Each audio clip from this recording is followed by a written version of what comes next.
হাসিনুর, আর্জেন্টিনার ম্যাচ তো আজকে রয়েছে এই রাত 11টায়, বিগ একটা ম্যাচ। এছাড়াও আর কোন দলের ম্যাচ রয়েছে কাল সকাল পর্যন্ত, এবং কোন কোন দলকে আপনি এগিয়ে রাখবেন?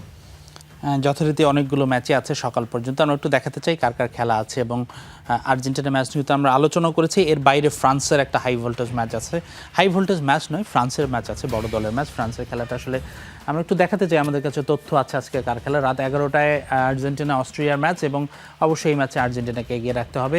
ফ্রান্স ইরাক ম্যাচ রাত 3টায়, এই ম্যাচে অবশ্যই ফ্রান্স ফেভারিট এবং ফ্রান্সের বড় জয় পাওয়া উচিত এই ম্যাচটাতে। নরওয়ে সেনেগাল ম্যাচ হাড্ডাহাড্ডি লড়াই হবে। নরওয়ে খুব ভালো দল, সেনেগালও খুব ভালো দল। আমার মনে হয় যদি ফুটবলের সৌন্দর্য উপভোগ করতে চান সকাল 6টায় এই ম্যাচটা আপনারা দেখতে পারেন। খুবই টাফ ফাইট হবে, তবে আমি নরওয়েকে কিছুটা এগিয়ে রাখবো আর্লিং হ্যাল্যান্ডের কারণে।